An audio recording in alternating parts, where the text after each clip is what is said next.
Extra time. Hello, welcome back to the Extra Time podcast. It's me, your host, Patrick van Straaten, and this week I'm joined by old podcast hand, Sam. How are you doing, Sam? I'm good. I'm always looking forward to what you say. So it's either going to be an incredible insult or it's going to be an amazing compliment. And I don't know what that was. What was that? It's just saying that you're a veteran. You're very experienced at podcasting. Oh, thank you. Thank you very much. I'm good. It was neither a compliment nor an insult. It was just like, you are here a lot. Like, I'm not saying you're good, but you're here a lot. However, we do have a relative newcomer. Yes. To the camera on the other side, we've got Sonny Snelling. How are you, Sonny? I'm good. I mean, this is going to probably be my first and last appearance on the podcast. But, might as well go out with a little bit of a bang. So, I'm looking forward to it. Our designated Tottenham correspondent. After today, we will never talk about Tottenham again. Yes, that is the FD way, to be fair. Well, today I think we're just going to have a little chat about like the last round of Premier League fixtures because they were pretty eventful, quite a lot of interesting stuff going on.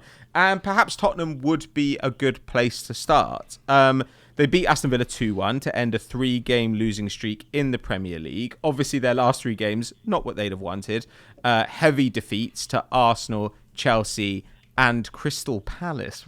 Now, in this game, the goals came from Højbjerg, and there was that deflected target one, which I don't know, it feels a bit harsh to call it an own goal, but whatever.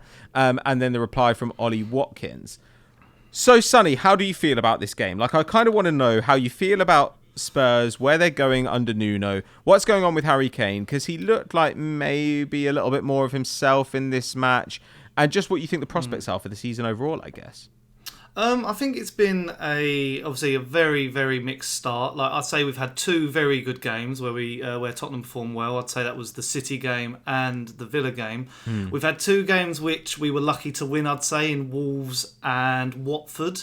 And then we've had 3 games where one half has been good and the second half has been like better or worse. Like Arsenal, with the second half we were better, but the first half we were abysmal.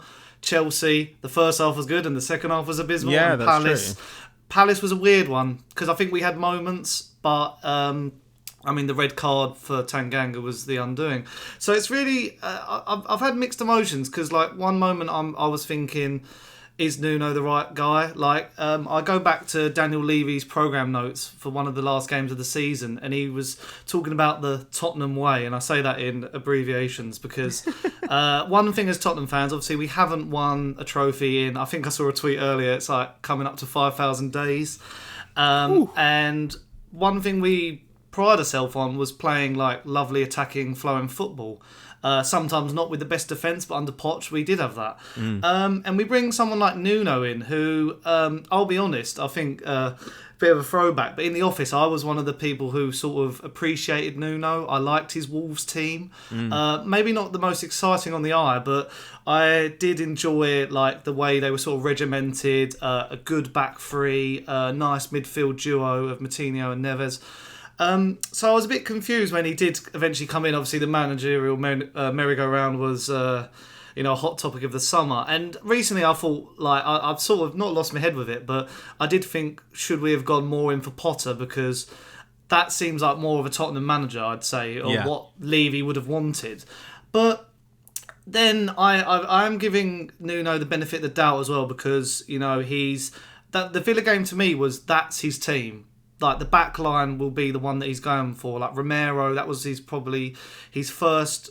He's played in like the Europa Conference and the League Cup, but like that is the back line that I think we'll be going for. I think Dyer, bless him, like I do like his spirit, but he's a bit, he can be off the pace, can't he? But I think he will be the one next to Romero to go forward this season. And I think Dele Alli's time in the midfield is limited because, Skip has been quite impressive. I'd say he's been one of the shining stars of our team so far going forward. So I think that is going to be Nuno's team. And also, I'd say one extra point I'd like to say is a lot of our signings, I like to relate it sort of to Arsenal. We have replaced like one for the other. So we got rid of an experienced centre back in Alderweireld and brought in Romero. So we were replacing with younger people, but not a lot of them have got Premier League experience, and obviously they will need time to embed into the squad and get used to the speed and stuff like that. But I think we did make some good signings. Like Brian Hill looks really good on the ball, good dribbler, bit of pace, something that we need. Like, because obviously I'd say he was like you could say the Bale replacement, because Mora can be inconsistent, and Bergwijn age is on his side, so I'm hopefully he will come good. But so yeah, I've got you've always got to have hope as a Tottenham fan, because that's what keeps you going, I'd say.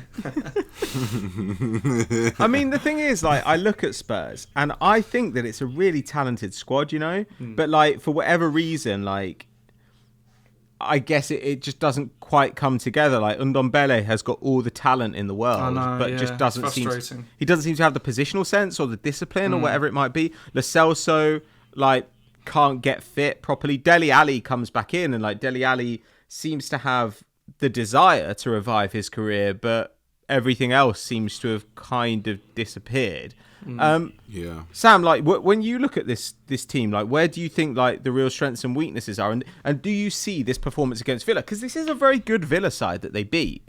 They'd beaten Man United away from home like previously. Like, do you have hope for the future of this side? Because kind of like Sonny, like, I'm not that excited by Nuno, but he is not an idiot. He's not going to like completely tank the team. He's going to put together a competent side, I think, if you give him time. Yeah, no, I think the win against Villa was a big win for them, because it ended their 3-game losing streak. And like you said, Villa are actually a good side. They've got quality players from their defence to up front. But I think for Spurs, it's an interesting one, because I've said it a few times. I think Nuno, like Sonny, I think he's a good manager, and I think his Wolves team, if you watch the Premier League, there's no way you wouldn't have had a performance that you saw of them and said that, wow, it's really good what he's doing there. And it made sense for him to make that step up as a manager. But I think he came to Spurs at the wrong time, because they almost had a similar mould in a sense with Mourinho in terms of the defensive football, defend first and then attack. Like attack is like the second nature type of thing. So I don't think they got that like new manager bounce. And for a team like Spurs that haven't won a trophy in how many years, they've lost finals, they've bottled coming top 4, they needed that new manager bounce. And I don't think that they necessarily got it with Nuno, especially at the period when he came in. There was a lot of speculation about Kane's future. So I think it just the timing wasn't the best, but the season's a long one, do you know what I mean? And I think Kane's not doing as well as we know he can. He hasn't scored in the Premier League yet, so we know that those goals are coming. But they've also got Son, who's playing really well now. He's looking like he wants to take up that mantle as the main man, and I think a lot of Spurs fans don't even mind it, in a sense. Like they love Son, they love his commitment, they love the fact that every time he plays he gives his all. In terms of the other players around him, it's really hard to speak on players like Dele Alli and Ndombele, because like you said, Pat, Ndombele's got all the ability in the world. We've all seen it. We've seen him dribble past how many players. We've seen how he can create. We've seen Dele Alli come into the opposition box. Over the years, we've seen how good he is, but it's just a weird one. I've not seen, obviously, the Ndombele situation with him wanting to leave and then not leaving and now getting into the squad. He just doesn't strike me as a player that you watch him and you don't necessarily know if he cares or not. Like, if he's just playing to just play, or if he actually wants to play to, do well for Spurs and just do well for himself. Dele Alli, I don't think he's a centre midfield. He's a CM, so I don't think they should play him there at all. I think the best position for him is behind the striker, and not given that responsibility of getting the ball forward and playing through the lines, because it's literally just not him in it. But in terms of Spurs as a whole, they've got the ability. Like, I think everyone came into the season saying that they're going to be in and around the top 6, maybe not the top 4 because of the squad depth and the fact that they don't necessarily have like world-class or top-class players in multiple positions, like say the Chelseas, the Cities, the Liverpools and the Uniteds, but they're definitely going to be in contention for Europa. I think the Europe Conference League is going to be good for them, because if they do manage to win that, it might not be the most glorious of things, but it will definitely be good for Spurs fans to have that feeling of winning something. And also for Kane as well, it's almost like a breath of fresh air for him. It's also like when he plays for England, because it's not going well in the Premier League. When he plays in the Euro Conference League, he literally just scored a hat-trick, and he was playing, it's so weird because he was playing like as a striker. In that game, you saw him playing in between the two centre-backs. He was making those runs in behind, and he scored a hat-trick. And yes, that you can say the opponents weren't as good as Premier League standard, but if it proves that if you get into those positions, rather than what we're seeing of him dropping deep and trying to be so involved in the build-up, you will get goals if you just stay there. So I think Nuno needs to get that into him. And yeah, for Nuno, just get Kane going again, get the team believing in the philosophy, because for Nuno's philosophy, you need everyone to be on board. If everyone's not on board, it's not going to work. Yeah, Kane's a bit of an interesting one. I guess Kane is like kind of the crux of this, right? Because like, kind of like you were talking about with squad depth, and Sonny, like you were talking about with the kind of one in, one out. I think Spurs had a really odd summer. Like, on the one hand, like keeping Kane, turning down a huge amount of money for him, seemed, and also upgrading the right back slot.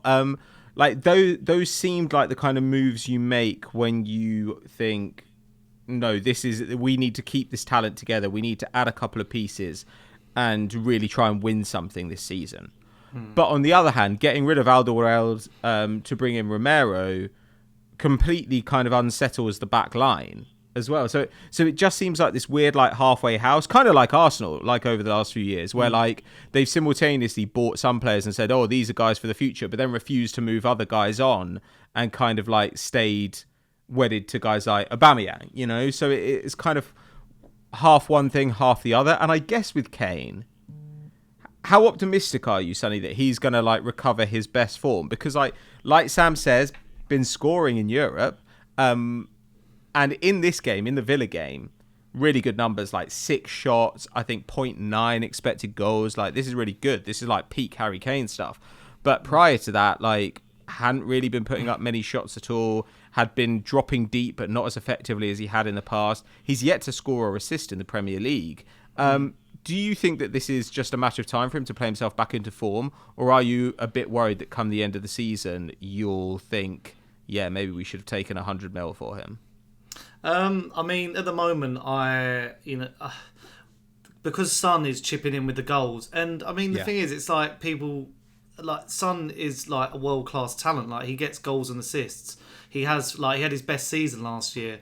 So, if we didn't have him, I would be more worried about the Kane situation, like Sam said. But because of that, I have a bit more ease. And I do think, I know a lot of people are giving Kane the star boy treatment.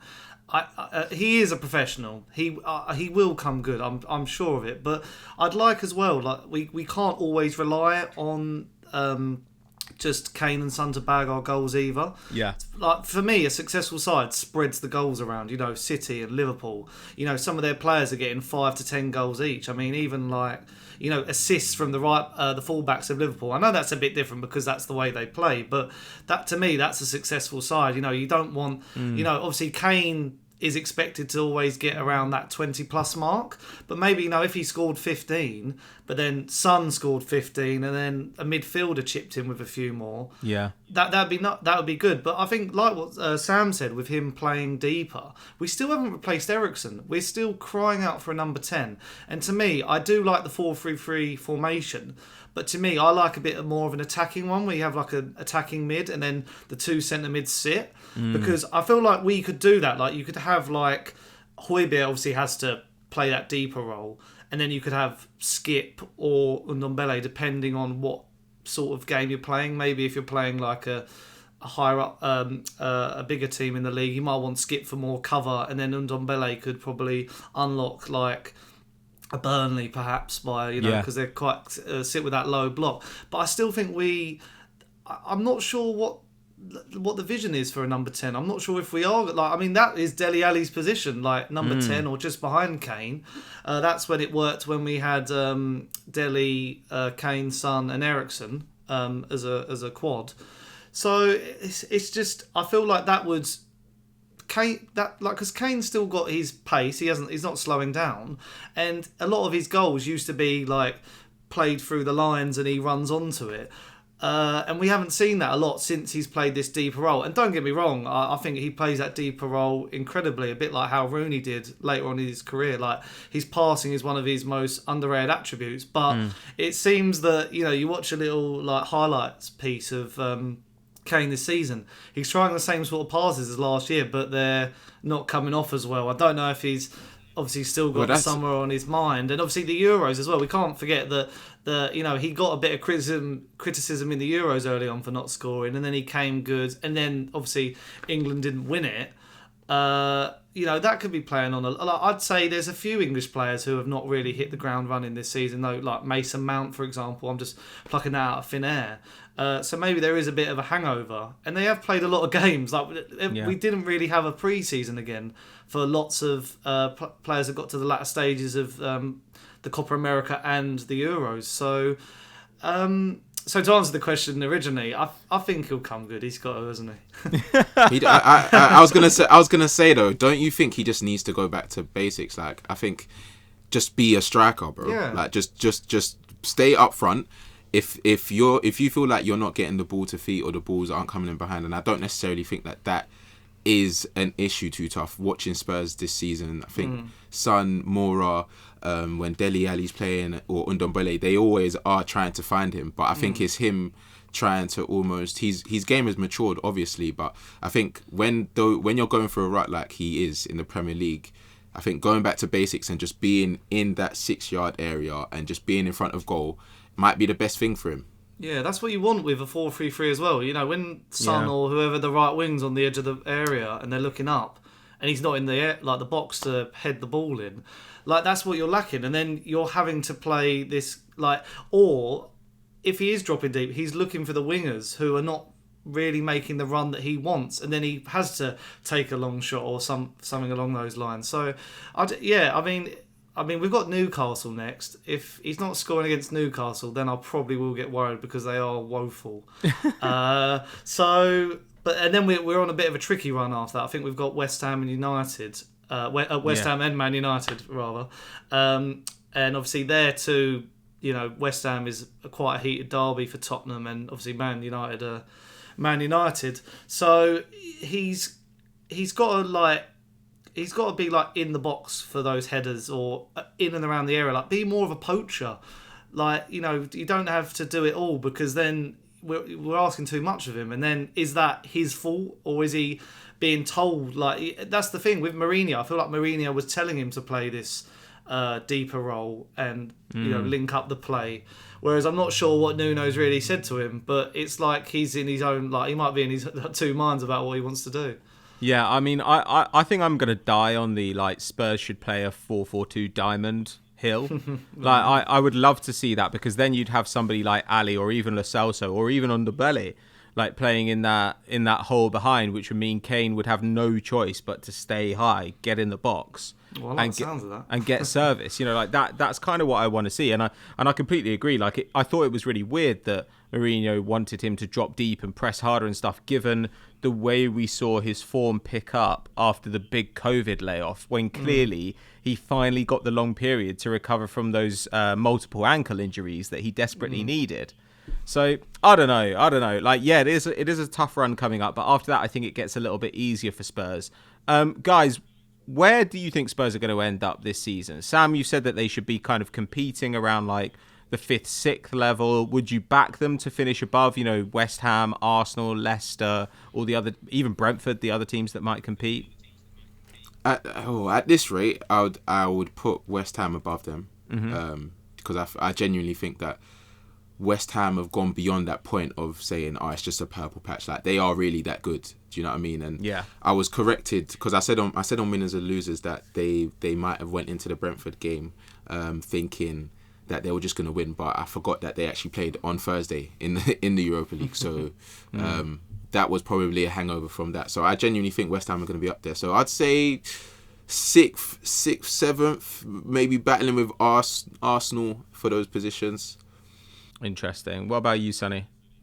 I mean, at the beginning of the season, I think I said around that 6th or 7th mark. But I think West Ham, I think they might struggle with the Europa League, especially they've got to keep that whole first team fit because their depth is not really... I don't think they've got much depth at all. Like if Antonio gets injured, they've got Vlasic to come in, but obviously he hasn't really... he's quite new to the Premier League, so it's not. We're not sure how that would go. And then the thing is, it's the trouble areas of Leicester. I mean, I'm a bit surprised with how they've started. I feel like their defence that's the issue. The defence, Sionchu's sort of form's fallen off a cliff.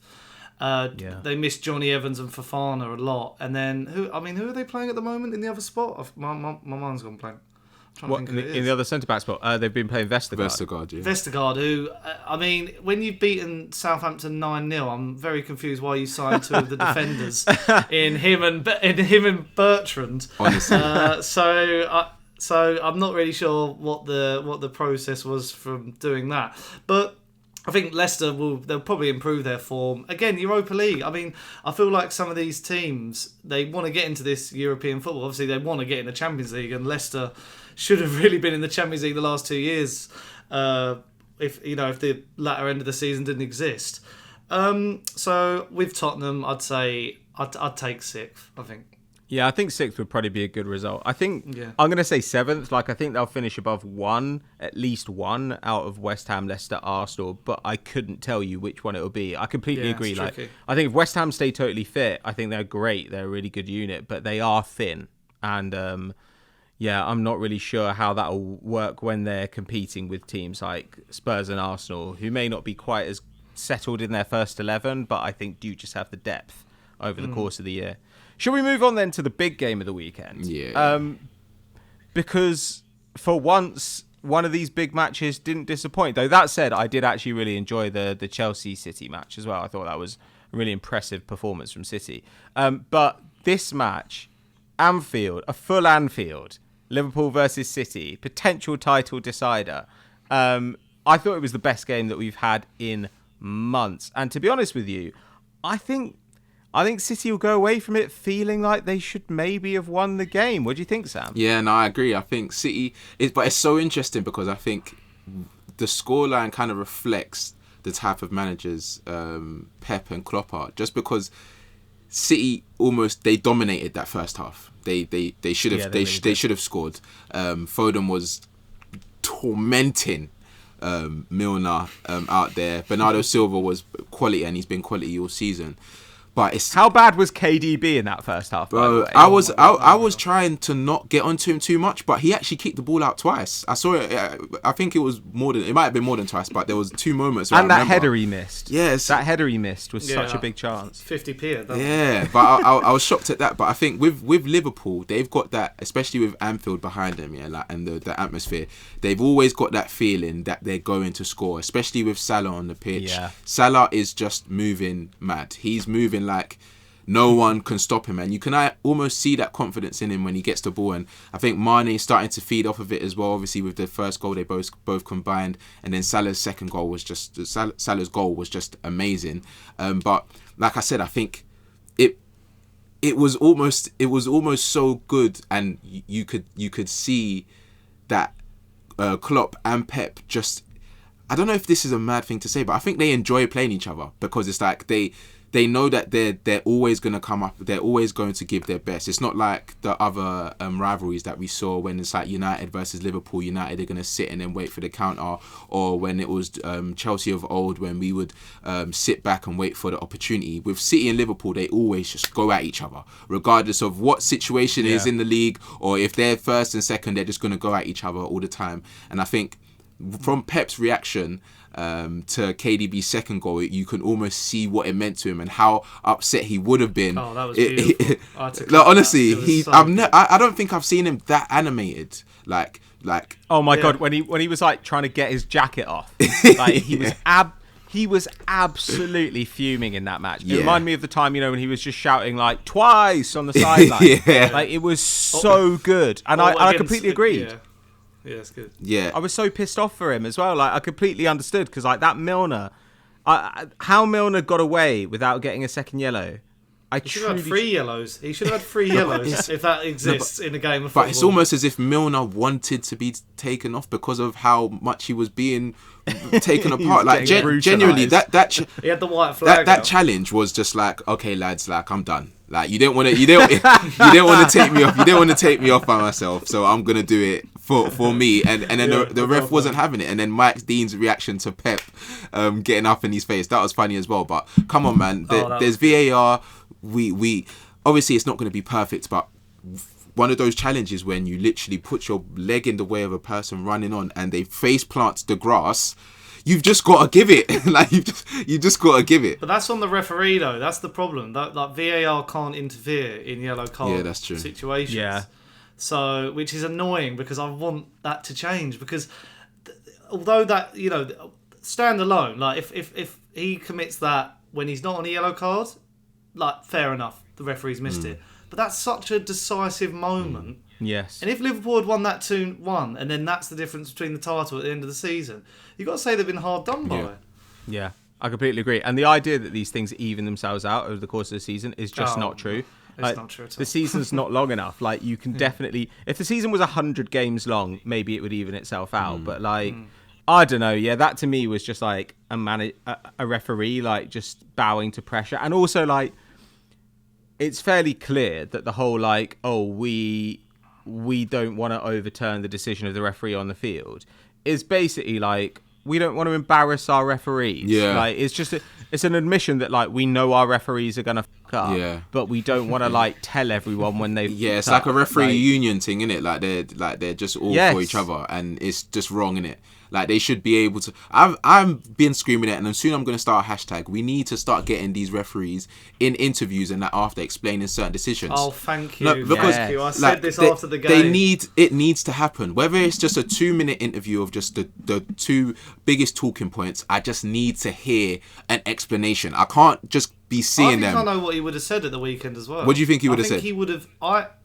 They highlighted it on Match of the Day. What's his name? Mark Chapman said, I think the referee thinks Henderson's tripped him. Yeah, I think so as well. And he hasn't seen that trailing leg from Milner, even though I think everyone in Anfield could have seen it and everyone watching around the world could have seen that. But I can't really remember what position the referee was in. But I feel like it looked like from a certain angle that Henderson and Milner were sandwiching him. So maybe he thought it was that. And then has gone just like, well, leave it. I'll let him get away with that one. Yeah. As maybe it was his first mistake or something. Even though I thought Henderson had a shocking game as well. To be fair. Yeah, it's like I've got enough cover to like get away with this decision. Like that's what it is a lot of the time. Yeah, I think that as well. But then I think, okay, well, if Bernardo Silva had like stayed on the ground for like minutes and acted like his leg had been broken, they probably would have VAR'd it just to see if anything like really, really bad had happened. And then they probably would have been like, okay, like what happens then? Like literally everyone knows that Milner did this. Everyone knows he should be off the pitch, but we've just got to pretend as if he didn't because we can't go back and give him a yellow card. And it's not a red card challenge. Like, yeah, I mean, I completely agree. I feel like if you said, okay, what we're going to do is we're going to change referee salaries, and referees are going to get paid like £2 million a year, and all the Premier League clubs are going to have to chip in to make them pay more. But in return, we're going to have like a much better system for like picking referees, and they're going to have to justify the decisions they make after games. I think I think everyone would take. Bro, that. I would put money into it. I would put money into it because I actually need it at this point because the rate that we see these decisions being made. Obviously, I'm not going to talk about the Chelsea game too tough, but that decision in that game as well for the second goal, it's just like, bro, like what even is going on? Do you know what I mean? It's like fair enough, your referee on the field is one thing, but when you've got like an assistant referee that's got no pressure behind him, they only know the name of the person, and they're watching the game as we're watching it, they're seeing slow-mos, 5 different angles, and you're still coming up with these decisions. It's just like the slow-mos it just needs to be better, man. Yeah, like the people sitting at home should not be like better informed than like people in the stadium, including the officials. Like it's ridiculous. Honestly. But I don't know. It feels like it's that way all the time. But I mean, okay, I think we've covered like the negative side of the game. So shall we cover the positive side? Because like at the end of the match, I think Sky gave like a joint man of the match, right, to Salah and Foden. And at the time, I was just like, wow, that's amazing. And then I just thought, how is Bernardo Silva not man of the match? There were so many good performances in this game, man. Like, what are your guys' picks for man of the match? Because it was genuinely impossible to choose. I think it has to be Foden. You know, I think Salah's goal can maybe tip him because that solo goal was mad. But the fact that and he got an assist. But yeah, so I'd say Salah, yeah. But if Foden was so good, like I don't think Milner's probably still thinking about that performance, like what he was doing to him now, because it was that bad. Like, and he always, I don't know what it is, but he always turns up against Liverpool as well. So yeah, man, I think it was Foden or Salah. Bernardo Silva had a great game, but because those two got on the score sheet, and I think it's a bit different. Did you see that I think it was one of the papers. Somebody after the game gave Henderson and Bernardo Silva both 7s, right? Crazy. What? Hendo was... I don't even know what game he was playing, but he's lucky that his forwards were just banging, because some of the passes that he was trying in that game, I was thinking, bro, like, just take it easy, man. Who's your man of the match, Sonny? I'm gonna go. Man of the match is. I know I'm gonna give it a bit of a different one. I would give it to Rodri, because that might be one of the most amazing pieces of defending I've ever seen. I think Fabinho he took a lot of time over it. I mean, the touch was perfect. It was a good challenge, but I've never seen a man from that distance take so long to take a shot, bro. Like it drops over someone's head, like onto his foot. He's not expecting it, right? Yeah. And like, actually, I don't think he does take that long. I think it looks like he takes a while. Yeah. But as soon as he's like, literally in the time it takes him to like lift his foot up, like Rodri comes across it like in a split second. Yeah. Oh, it was unreal. I it got me off my seat. I'm not gonna lie. Yeah. It made me like, I don't know. I just lost my head at it. I was just like, I couldn't believe it, how he'd somehow teleported and blocked it with, like, you know, his toenail or something. Yeah. And I just was like, I mean, to be more serious, Bernardo Silva has just been unreal. I mean, I know we're gonna go on to player of the season so far. And I think he could be in with a little bit of a shout, but you know, from a guy who's was out the door at one stage. Even, I mean, Pep was so honest this summer about Kane, and with Lee was saying, if you want to leave, you want to leave, and he's just made him into this deep playing midfielder who, I mean, that dribble he did, I was praying. I mean, I'm not, you know, I was a neutral obviously, but I wanted Foden to score off that, and he took one too many touches. But it was like FIFA dribbling when you just don't do any skills, but you're just going around in circles. And he made Van Dijk look a bit of a mug. But you know what? Yeah, Van Dijk was slipping about. Yeah. Like he had absolutely no idea what was going on. Yeah, but you know what? Another thing is, I think Bernardo Silva being so good now, is going to put so much more pressure on Grealish. Because Grealish he's had his moments in a City shirt, but I think Bernardo Silva playing so well has got people questioning, like, why did you go for him? Like, why did you spend 100 mil on Grealish when you could have maybe added another 50 mil to get Kane, a problem that you're going to have for the majority of the season? Because that is the problem for City. Yeah, the striker situation. Because again, Match of the Day did a great analysis. On, you promoting Match of the Day, Sonny? Because I'm not really. I'm not even that's joking. Who you're leaving us for. I mean, I've got to say, it was one of the best analytical pieces I think they've done in a long while. Like the way they analysed City's first half of certain runs from like Grealish, Silva, and De Bruyne in the false 9 position, and they're just not getting into the box. Whereas like a striker, like even Danny Ings or Calvert-Lewin, they're both great strikers, they'd be getting 20 goals in this City team easy if they were just attacking the ball. Because there were so many instances of Grealish and Foden on that left. You know, they get to the byline and look up and no one's there. And then I know the City way is sometimes a bit, you know, walk it into the back of the net, you could say, but you know, if they had Kane, it'd be. I mean, we've said it all along. It would be scary. I think he'd get 45. I actually would love them to get Calvert-Lewin. I know I say this every week, but because they've got so many crossers and they don't have physical presence up front, I just think he'd be such a different weapon. But I thought about this in the summer as well, because there was a point where there was some rumours going around that they might go for a last minute kind of bid for Aubameyang. And there were lots of people being like, he's crap now. Why would you bother? And I was like, it doesn't matter. Like, even if you think he's crap, if he's playing up front for Man City and his job is just to stand in the 6-yard box and like get tap-ins, he'll score 25 goals. Yeah, like easy, he will. easy. It's so easy. Yeah. Oh, it's ridiculous, man. Like I don't know, but I came away from this being even more impressed with City. I think. I mean, it's no disrespect to Liverpool. Like Liverpool got themselves back into it and scored 2 great goals, but like I felt like their great goals came from like a couple of great moments from their forwards, whereas City, I think, like overall were the better side across the game. Yeah. And I completely agree. That Rodri block, I shouted Jesus Christ and like I rewound it to watch it again, and I can't remember the last time I did that. No, it was quality. Stuff. It was quality. Well, shall we move on then to our final little segment, because we've got to talk about Watford, who had an interesting one. Like they sacked Cisco, whatever we want to say, Cisco, to bring in Clout. It's a really weird one because they sacked him to bring in Ranieri. And then I hadn't looked at the table for a while because I don't really bother looking at the table until we're like 10, 12 games in, right? Because it's just like all over the place. But they're not even in the relegation zone.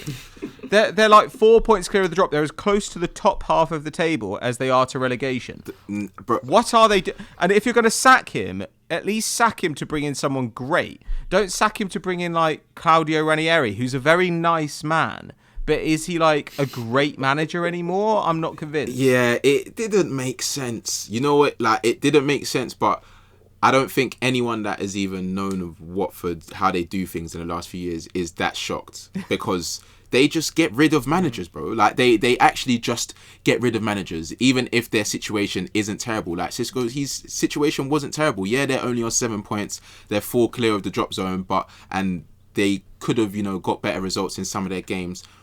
But it's just the beginning of the season. Like, the fact that they've had 17 managers in 10 years shows that Watford are very ruthless. I don't necessarily know what they want from those managers because they've just come back to the Premier League. They've still got a decent side. They've been in games. Like, it's not like they're playing terribly. So it was a weird one. It was weird, but I wasn't shocked. But the Ranieri signing, I'm happy because I like Ranieri. I was in Leicester when they won the league, and he was obviously manager. And what he did for that City, I'll never forget. So I love Ranieri. I'm sorry. I'm happy he's back. Yeah, but it just embarrassing. Yeah, it just still doesn't make sense. Like, I mean, like I know I shouldn't be this rattled about a club I don't support sacking a manager, but they just do it. But it literally, I cannot make sense of it. Like they were bad against Leeds at the weekend. Okay, like they had like 5 shots. I think they faced like 20. Yeah, but they didn't lose like 8-0. Like they lost 1-0, didn't they? Like it's a close game. Like, and this season, yeah, they've been carried by Sarr a little bit. I think he's got 4 goals already in the league. But like, they haven't been embarrassing at all. And when you look at the quality of the squad, I just think, does Ranieri fix this? Like, does Ranieri make this team stay in the Premier League? Like, Sonny, do you think, Ranieri is the secret sauce that makes Watford a Premier League team next season? I mean, I think we forget Ranieri was the manager between Slavisa Jokanovic and Scott Parker 2 years ago. And he was terrible. He was, it all came back around, like that whole like Leicester magic. Forget the Leicester magic. Like, we still can't explain how they won that title. Don't do that. Don't do that. Don't do what you're doing right now. I got heartbroken that day when Chelsea scored that. Yeah, exactly. Don't do that, because you know what it is. I think the Fulham team that he inherited wasn't good for him. Like the way I think they were the same level. But have you seen this Watford team? But I don't think the same level. You got like Anguissa and players like that, like in that Fulham team. And then you got like I'd say they're both like a great. They're good sides. Like they spent a lot of money. Well, I'm not sure if Watford's like they invested quite well, I believe, this summer. And they kept Sarr. I mean, Sarr could be like play for Everton or like a team higher up, or Villa or someone higher up the table. But I feel like they should have gone. The frustrating thing is, Cisco had like a 58% win ratio, which is quite good for. Pretty good. Yeah, I think that's not too bad at all. I think the problem is they always go through this cycle of unknown Spanish manager usually, and then they go to like a traditionalist who, you know, it's either Sanchez Flores or they go for like someone who's been around the block like a Ranieri. But I mean, the thing is, I'm comparing it to who's out there, and I mean, Big Sam probably not. Like, I think he's done now. Eddie Howe, I think would have been good for that squad. I think he's had a year off, and I think. And I think Eddie Howe, Tottenham manager Eddie Howe. Oh no, don't. We're not going down that way. But I mean, the way that you have to look at managers at the moment is the Championship is so rich with managerial talent now. Like, I think Valérien Ismaël is. I'm a big fan of him. I think he was great for that Barnsley team. He's changing West Brom into a new side. Like, they're not playing that long ball Big Sam anymore. You know, Marco Silva's at Fulham. You know, you could say he's still a Premier League manager and he's managing in the Championship. And even Steve Cooper's just gone to Nottingham Forest, which I was quite shocked about. And he's turned them around in his first couple of games. So I just think Ranieri, it's just obviously he went to Sampdoria and he sort of turned their forms around, I believe. I think he just about saved them. And then he finished his contract and I think they finished around 9th, 10th, which is not too bad for them, I guess, in Serie A. But I just don't think he's a Premier League manager anymore. I'm not really sure. Like, I assume he's going to play 4-4-2, which is his sort of go-to formation. But it depends on Watford's. It just raises question marks. It depends on Watford's aims, though. It depends on what they're trying to achieve. I don't necessarily know if anyone really knows. Like, if they're just trying to stay up, then I don't think they should have sacked Xisco, because from what he's shown this season, I don't think 7 games is a fair amount of games to give someone to, you know, show what they can do in a new league. But if they want to break into that maybe top 10, top 12, and they believe that they need a new manager bounce that they haven't felt, or they just want a new energy around the team, then fair enough. They think that good. But it was so out of the blue. Yeah, it was random. Like, you know, even Xisco, like, I think literally a week ago was like, the fans love me in his press conference. And then this just happens overnight. I think the Pozzo family are so ruthless. I don't know how they run. I think they own Betis and Udinese as well. Yeah. I don't know. I don't think they're as ruthless with them. But I think Watford is sort of their, you know, up the top of the pyramid of their clubs. Even though I'd say Betis are probably a better team. But it's just. But the thing is, we say 17 managers in 10 years. It has worked weirdly. Like, they have yo-yoed a little bit, but they seem to get results. I mean, if Ranieri keeps them up, that's if he even makes it, which I don't think he will. I would have stayed with Xisco, to be fair. Yeah. I think he was, you know, he was quite sprightly. I like that vibe. I mean, like, Sam, I think, like, by saying, like, that this might be a move if they want to break into, like, the top half of the table, I think that is nuts. I think they'll get relegated. But they've brought in 11 new players this season. Yeah, obviously they lost Chalobah and Will Hughes, but it's like, if you bring in 11 new players, you obviously have some form of aim to, you know.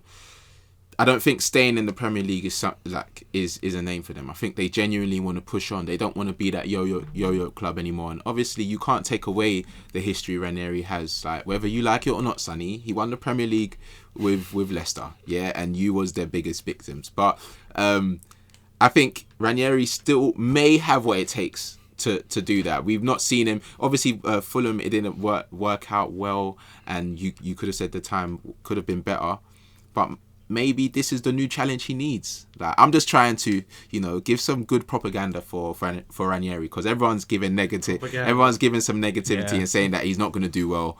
I'm hoping. Poor little title winner Claudio Ranieri needs Sam's defense. Like, this is a guy. He's had 5 managerial jobs in 3 years, man.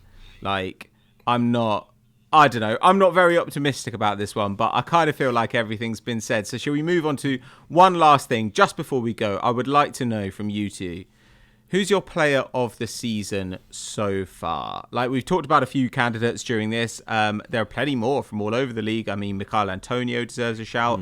I just saw Pogba's got 7 assists, which is the joint top in Europe with Karim Benzema.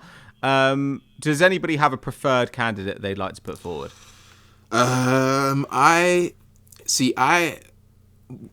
tight because I don't watch the Bundesliga and La Liga as closely as the Premier League. Yeah, so I can. Yeah, you could just do a Prem player. That's I fine. can easily say that for me, Salah, for what he's doing in the league and also the Champions League as well, I think he's up there. But the numbers that Benzema's putting up at his age in that Madrid squad as well, I think it deserves more credit, because Salah's team is a bit more, you know what to expect with Liverpool. Same with Bayern Munich. You can easily put Lewandowski up there, but he doesn't stop scoring, and Bayern Munich are always going to be the best team in the Bundesliga. But with Benzema, Real Madrid are going through like a purple patch, and it's almost as if you don't necessarily know what team is going to come out, but what you do know is that Benzema is either going to get a goal or an assist. So it's Salah for me, and then I would put Benzi like in and around there. Yeah, I think we should probably keep it to the Premier League, because I think if it's Europe wide, we've basically got to go with Benzema. I think he's got 9 goals, and 7 assists. Yeah, it's crazy, in bro. like 700 minutes so far. Like 8 games into the season, he's got 16 goal involvements. Crazy. Like that would be a good campaign overall. Yeah, literally. It's crazy. So I mean, I think we should stay in the Premier League. I think Mo Salah's a really good candidate. He's got the most goals and assists combined in the Premier League. He's got 9. Sonny, can you do any better than Salah?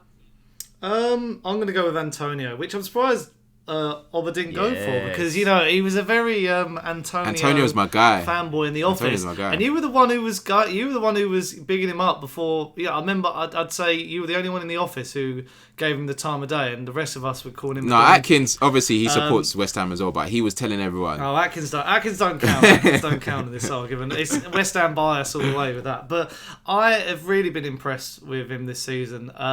He's taken that number 9, which is not easy. I mean, the fact that he's beaten Di Canio's Premier League goal scoring record is crazy. 100. But I think since the I was going to call them the rude name there, since Gold and Sullivan have been at West Ham, I think they've had like 50 strikers, and none of them have got over. Oh God, I've forgotten the stat, but they're not good. They're not good. They're not good at all. But it left my mind as I thought of it. So Antonio, like, considering he was playing at right back, that's under mad. Big Sam, and I think even under Pellegrini, he's played in some really weird positions. And even on the wing, I didn't think he was really like that was his ideal position. But through the middle, it's just. He just makes this season. It's just I mean I'm lost for words. He's just been incredible, especially chipping in with assists, because it makes the job of, like, obviously they've lost Jesse Lingard, but Benrahma's come in and sort of filled in that gap. But if you've got a striker who can get goals and assists, it will help that team exactly. And they're just such a nice. I don't like giving West Ham all this credit. I'm going to be honest. I hate West Ham. I've got to be honest. This is probably the best West Ham team in like 30, 40 years since back in the 60s, 70s. They're just such a good unit. I think David Moyes, I appreciate him as a manager now. Like my opinions have changed. I think I evaluate David Moyes as being like, Man United was too big too soon. Sociedad was, a weird experiment, and Sunderland was a sinking ship. And West Ham, how they didn't keep him first time round, I was quite an advocate for that. But obviously, going back to Antonio, it's just, and if he keeps doing some weird celebrations, how can he? Like, he should just get player of the season for his the dirty dancing. I think that's a great shout. Like, I think that Antonio actually has the best expected goal numbers in the Premier League right now. Really? And when you take into account the fact that he's doing it for West Ham, I mean, it's really hard to look past that level of performance. Like, I thought it was quite funny that, like, I think the 2 best English-born strikers in the world right now are playing for Norway and Jamaica. It's Haaland and Antonio, I think. So I think Antonio is a really worthy shout, but so is Mo Salah as well. I can't really disagree with either of those. World-class. And I've got no advance on either of them as well. So I think we'll call it a day there. Guys, before we go, do you have anything to plug? Sonny, we'll start with you. Well, you can see stuff that I do on our Facebook and our Twitter and Instagram. And if you want to see more good content like this, why not listen to some previous podcasts? Come on. Thank you very much. Sam, what have you got? I've started my own podcast with Sav, On The Rocks podcast. Go check that out on YouTube. And also Snapchat as usual. Subscribe. We do stories that you don't see on YouTube that we normally do on our content. So yeah, it's fun over there. So come and join me. Perfect. Thank you very much, guys. Thanks for joining me today. And thanks to you guys for joining us from home. We'll see you next week. Make sure that you subscribe to the channel. Thanks very much for watching or listening. See you next time. Bye.